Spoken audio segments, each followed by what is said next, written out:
the weekly press conference from the University of Rhode Island, University of Rhode Island, for Hampton University. We'll be playing William and Mary this week. We've got 6 seniors who will be playing their last game at Armstrong Stadium this weekend. Wanted to start off with a question, follow all the way down the line, same question for everybody. What is your greatest memory of being here at Hampton? And also state your name as we work our way down the line. Gotcha. My name is Devon Burrows, and my greatest memory here is playing our first game against Jackson State. Got to see what all my brothers brought to the table and including myself. My name is Jonathan Ward. I'd say my favorite memory at Hampton is probably HU versus HU in 2023. We played Howard. Comeback victory, kind of went into the third quarter down. Streak was at stake, and it was a real good showing of us coming together, working as a team, working as brothers, and we were able to get a big win in DC. My name is Harold O'Neill. My biggest memory is just really the bond I had with these boys, creating a bond, creating memories with these boys, playing every Saturday. That's my biggest memory. My name is Daniel Ulford. My greatest memory is my freshman year, 2022. First game with Howard, coming from high school. It was just like a different atmosphere, so like that really stuck with me. My name is Juju Ganther. I'd say my biggest memory is the brotherhood and the bonds I've created with my brothers here. My name is Jordan Lockman. I say my big memories of the environment and beating Norfolk State this year. Great.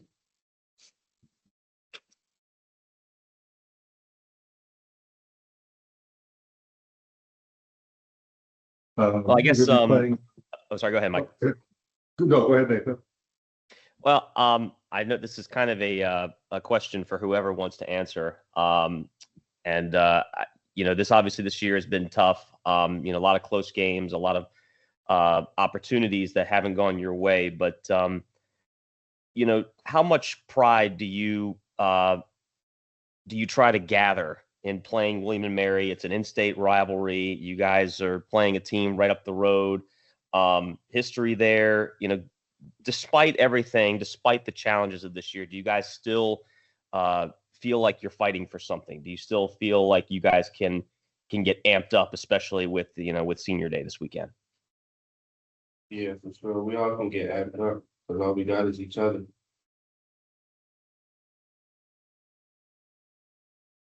Anybody else?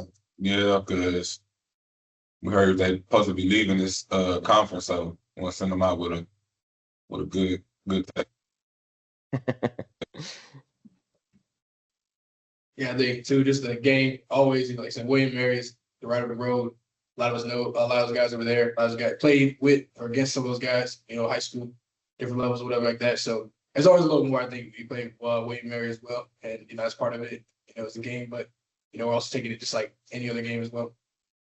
Piggyback what he said, just any other game. I don't really feel like it's a rivalry because when I've heard, I don't think Hampton beat them yet. So it can't be a rivalry if we ain't beat them yet. So we just got to show up Saturday and do what we do. Well, I'm gonna piggyback off of what you just said there. You said that you don't think it's a rivalry because you haven't beaten them. So, how much do you want to change that? How much, how badly do you want this team to be the one to do it and to say, hey, look, this will be a rivalry moving forward? We're going to show them Saturday.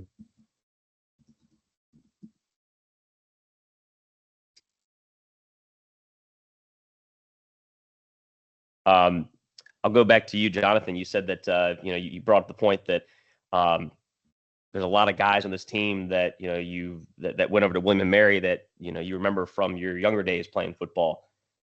Anybody over there in particular that you still have a friendship with? I mean, obviously those guys are your friends when you're not playing football, but between the lines, it's about winning. Do you know anybody that come to mind that you maybe played with in your younger days? Oh yeah, I don't think necessarily directly that I play with, but just as far as camps, a lot of stuff that happens around here in the area, or the Warriors, Williamsburg, just in the 757, you have a lot of guys that go to those similar things like that, and even as far as me just knowing specialists, seeing some quarterbacks around, met some of them as far as that. So it's always cordial. It's great, and I think the atmosphere is really close. It's always usually solid crowd as far as that goes because of the proximity. So I think that also carries into it as well, even if it's not necessarily like you just playing somebody that you played with in high school against. So I think there's a lot that heightens the level for the game as well. But like I said, we just got to take it like any other game as well, going into it with that mentality. It's a state rivalry, obviously, against William and Mary, and it'd be conference rival as well. In addition, it's the last home game of the year, but it's also senior day, and a kind of special day because most of you or all of you will have friends, relatives coming to the game, attending the game. Does that make it more meaningful, or what does that mean to you? I want to look all the way down the line again, like I did before. Means a lot. My people were like 20 hours away, so I'm from Houston, Texas. So like they only came to one game, and that was the first game, Jackson State. That's why that was my biggest memory too. Yeah, I would definitely say as far as when it comes to just that atmosphere, everything that goes into it. Senior day, you got a lot of your family coming, especially to last home game, at least at Hampton. As far as that goes, so it's always gonna be a little bit more because of that. You want to go out with a bang, but also too, you want to show your family, to friends that everybody that's coming to support. Last time you might be playing in front of some of them. And like I said, just even the possibility of even being that last, game of football, it always does mean a little bit more. So, kind of take it as that. But Being able to go out there and just have fun, really. Have fun in front of the fans, my friends, my brothers out there on the field. One last time at Armstrong Stadium. It is more meaningful just because it's one of the last few games you're going to play. So just trying to go out with the right, go out with a bang for it. Yeah, I'd say it's gonna be a more meaningful a little bit, because you never know another guy in the football game it's needed. So it's having fun. I mean, having my family there supporting me is gonna be an opportunity.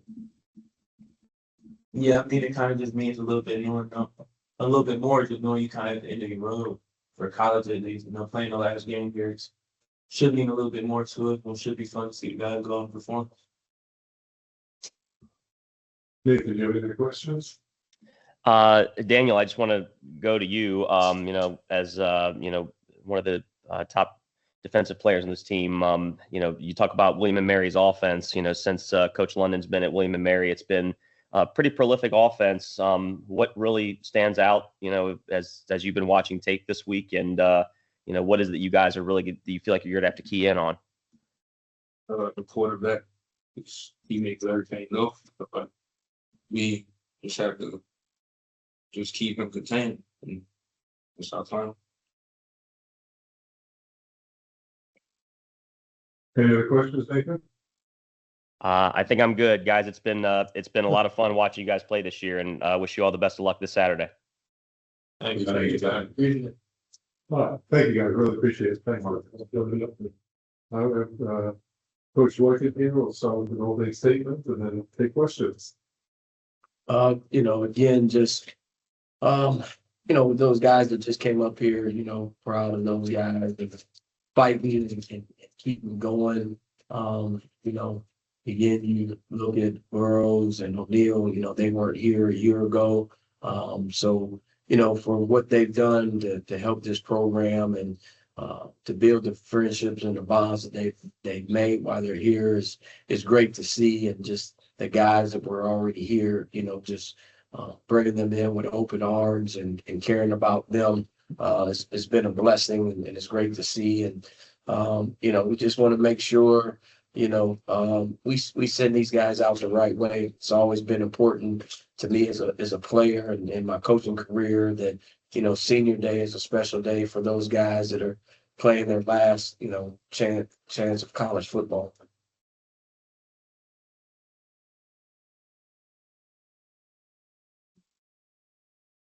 Can I start, Mike? Yeah, yes, go ahead. Oh, cool. So you touched on a lot of it there, but how do you balance the emotion of senior day? And that there's going to be a lot of emotion at the start of that game, but emotion can only carry you so far. So how do you balance the emotion of that day and wielding that in a way that can help you sustain what you're trying to do throughout a game?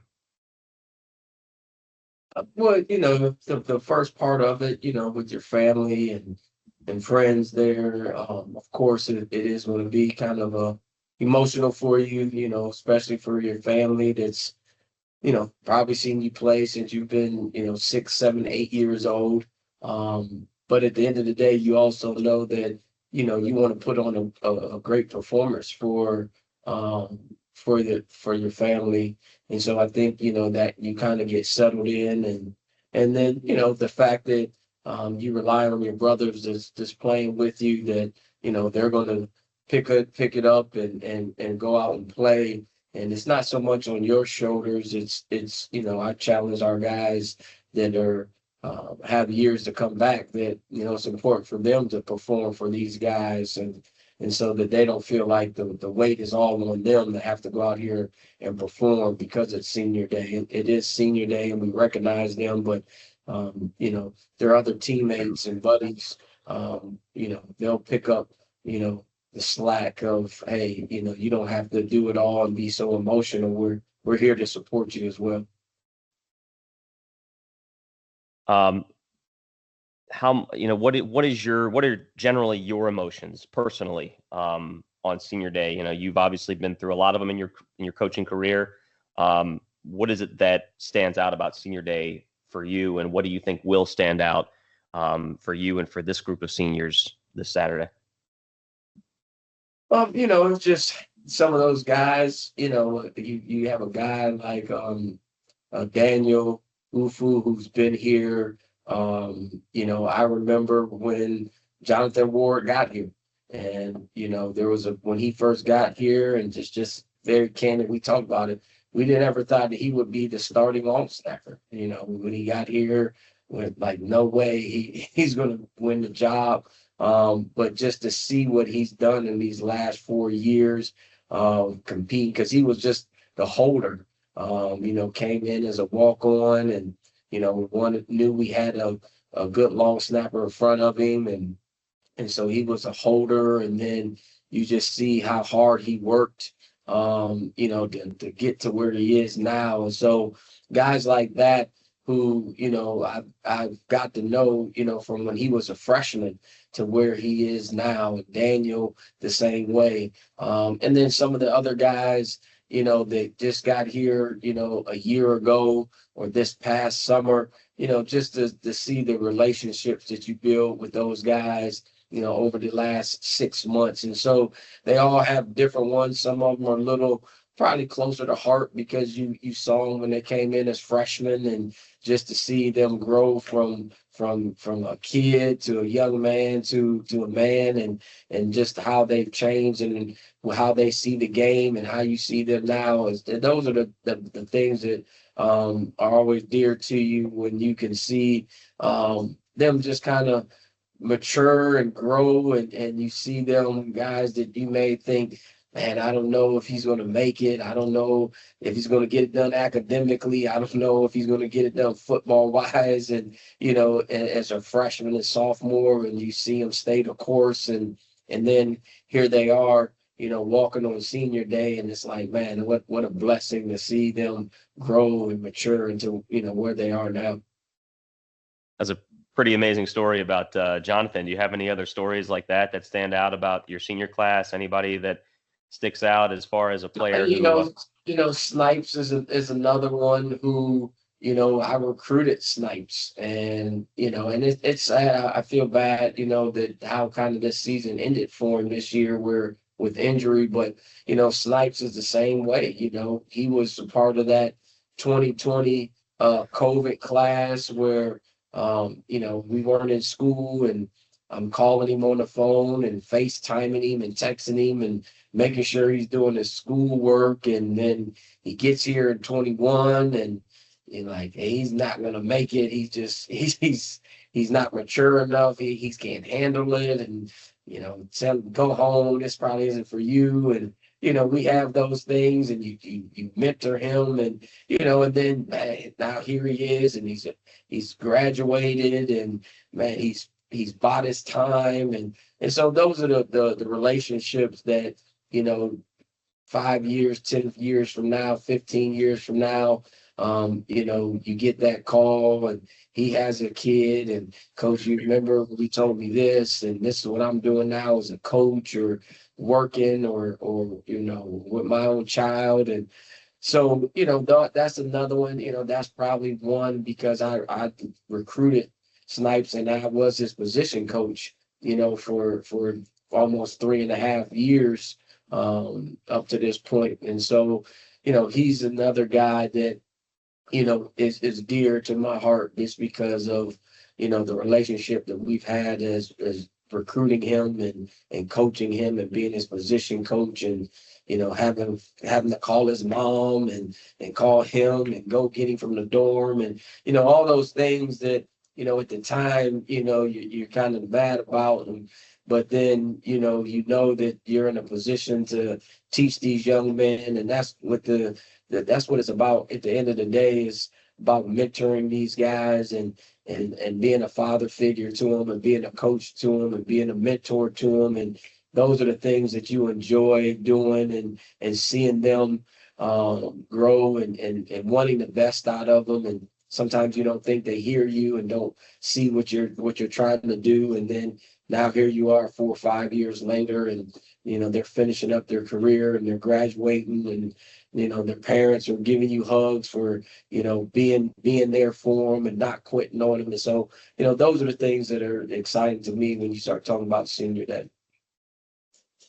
How is Jake? Oh, sorry. Go ahead, Mike. You can go, Nathan. How has Jaquan held up through, this season? I mean, obviously, he started off pretty strong. Injuries kept him out. He hasn't been back, and senior day he's going to have to spend on the sideline. I mean, how has he kind of handled all of what has transpired his senior year?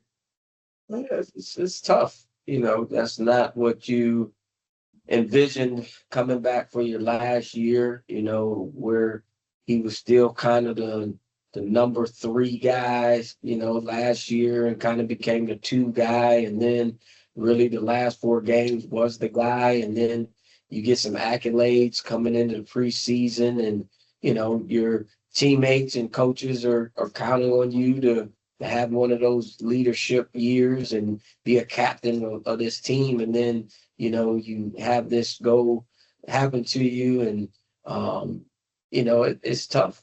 We talk, Coach Fagans talks to him now that he's his position coach, but, I still talk to him. It's tough. He's been through, some COVID this year. He's been through some injuries this year. He's been through some personal things this year. And so, for him, I am, I say disappointed that he didn't get a chance to end his career how he wanted it to. And so, it's not easy for him. He still does the best that he can to try to stay positive, but I can only imagine the things that goes through his mind at this point where you really thought, man, this is going to be my breakout season. Switching gears to William and Mary. It's a rivalry game. It's at home. It's a conference game. Everything that goes into it.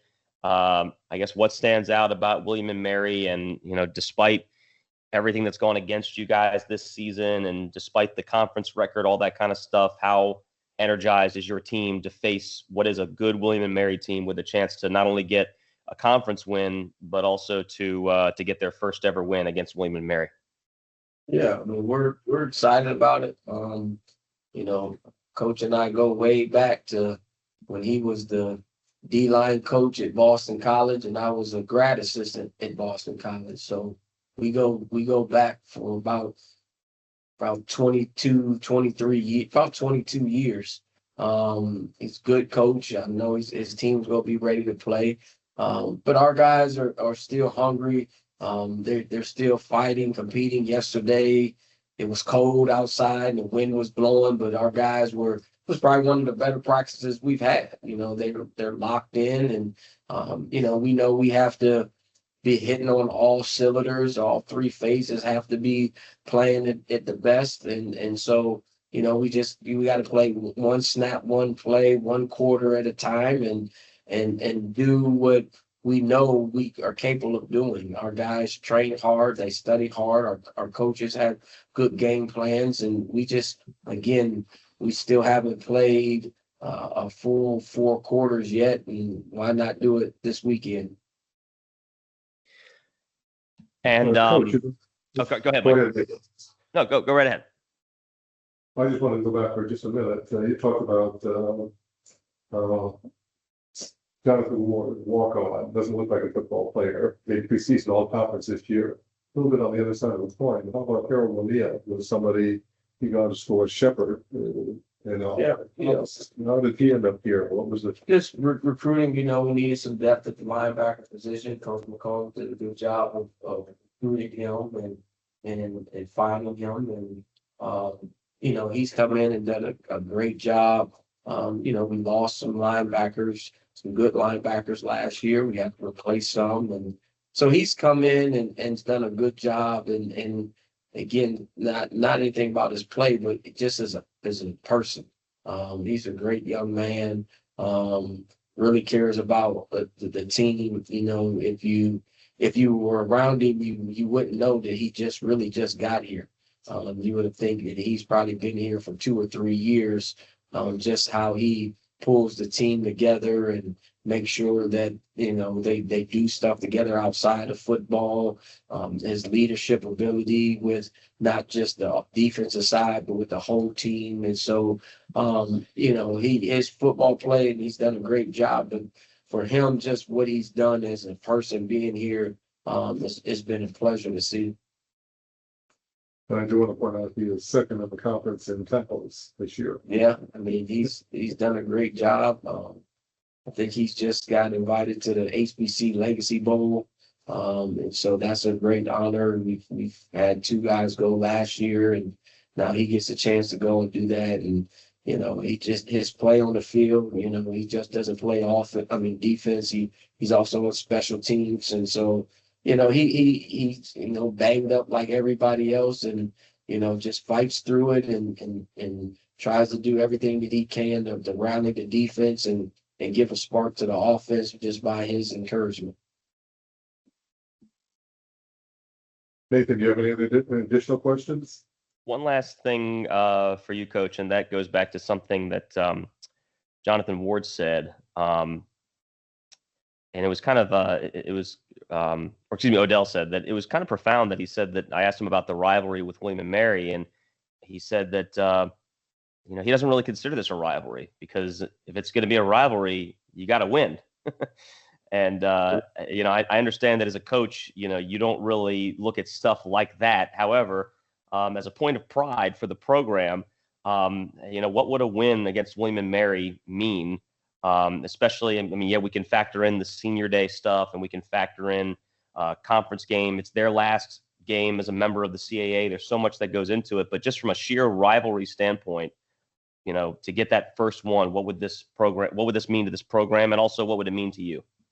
Yeah, a lot. You're playing against an established program, a program has winning tradition, program that is, go to the playoffs and has success. And so, it's a measuring stick of kind of where you are, with your program and what they're doing. Recruiting wise, it's big because you're all kind of recruiting the same type of guys. And so recruiting is big. The kind of set the tone, going in these last 2 games and set the tone for the year to come.